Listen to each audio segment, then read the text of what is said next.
My 28 male, fiancé, 26 female, came out as a lesbian right before our marriage, and no one seems to care about my feelings. My girlfriend, Denise, and I were together for a good 7 years, and from the get-go, I knew she was bisexual.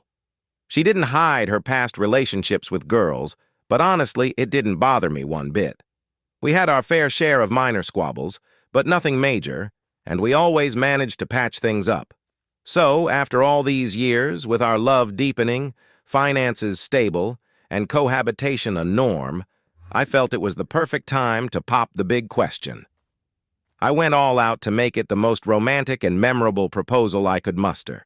When I finally asked, she hesitated before saying yes. But then, things got murky. I couldn't get over her hesitation, and when I pressed for an explanation, all she offered was, I was nervous. I let it slide.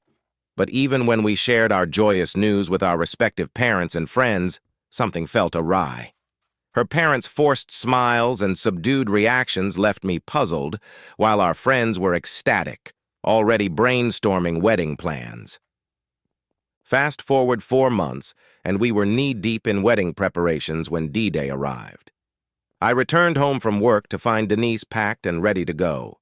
Confusion painted my face as I inquired about her sudden departure. With a heavy heart, she confessed, "Listen, I know this will be tough, but I'm not bisexual. I'm a lesbian. My parents have known for 2 years, which explains their lack of enthusiasm. Please don't make this harder than it needs to be. Let me go peacefully without tears, pleas, or accusations. Let's handle this like adults." And with that, she drove away, leaving me rooted to the spot in disbelief. From planning a wedding to confronting Denise's revelation, the transition felt surreal. In the blink of an eye, we went from blissful anticipation to confronting a reality I couldn't recognize, which is a Denise I never knew. Cold and distant. The worst part comes now because it's been 3 months since that day when I called off the wedding, and literally no one has bothered to check in on me. Not her parents, not her because she blocked me that day, not even our friends. It's like my feelings don't matter at all. During these 3 months, I've ended up in the hospital 3 times because I've lost 15 kilos and can't sleep. My routine is simple: work, and then come home, nothing else.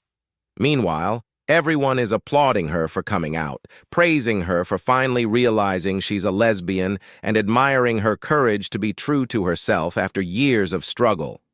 Right now, I'm not even angry. I'm just in disbelief about what happened, how quickly it all unfolded, and the fact that nobody seems to care about me because her coming out is more important than her ex. You know what?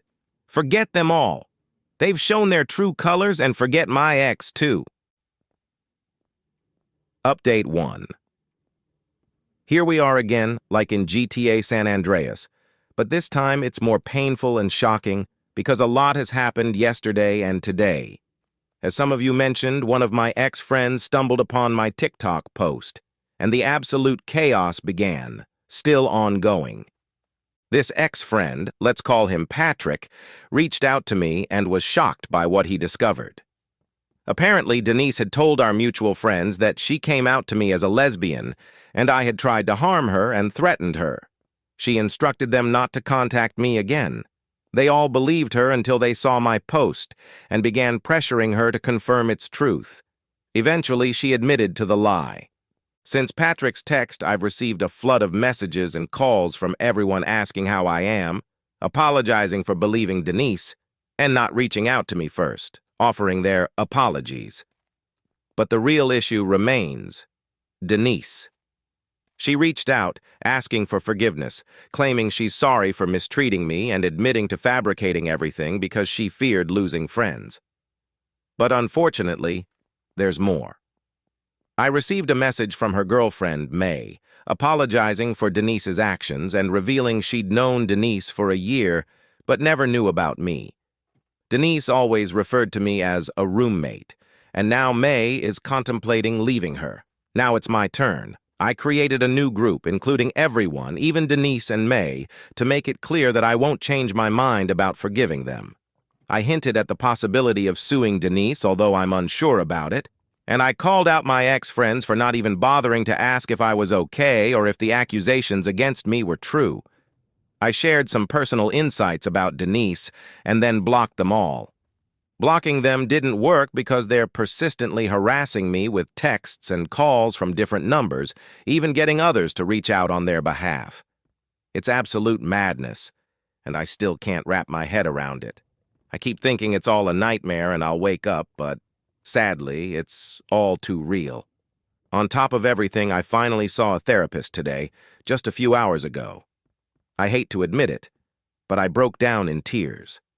The therapist made me realize I never properly dealt with the deaths of my parents and sister, and now this situation with my ex has pushed me over the edge. It's going to be a long journey to healing, and I hope I can find some peace. The therapist's number had been sitting on my kitchen table for ages, but I finally mustered the courage to call, hoping it will bring some relief. Update 2. A month has slipped by since my last post, and here I am again. And I had hoped that things would change for the better quickly, but it's proving to be much harder and longer than I anticipated. I find myself shedding tears every day over everything that's happened to me. The loss of my parents and my little sister, Denise's betrayal, and how easily my friends turned their backs on me as if I were just some random guy. But the hardest part is about Denise. After my parents died, I placed all my hopes and dreams on her. She was my beacon of light, my chance at a new family and a fresh start. I poured my heart and soul into making her feel loved, cherished, and happy.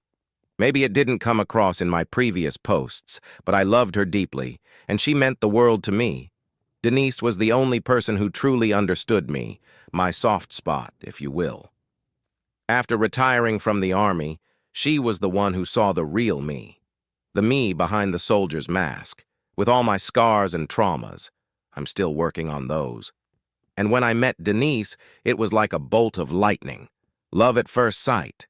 So you might call me naive for still holding on to fairy tales, but I truly believed she was the one for me, the one who could finally give me the family I'd lost.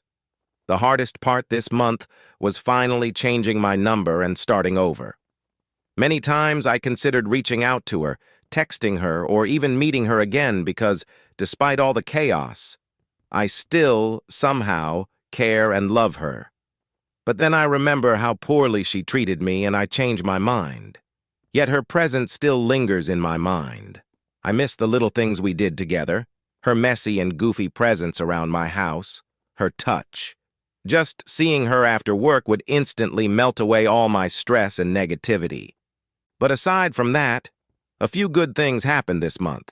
I finally got the promotion I'd been craving, though it came at the worst time in my life. My boss even insisted I take 3 weeks of forced vacations because he's concerned about my mental health, seeing how I work day and night without any break. My therapist also advised me to take a break to clear my thoughts. Also, I'm scouting for a new house near my workplace because my current environment isn't exactly positive, according to my therapist. I need a drastic change. So that's where things stand. Unfortunately, I'm still battling those suicidal thoughts, but I'm working on it.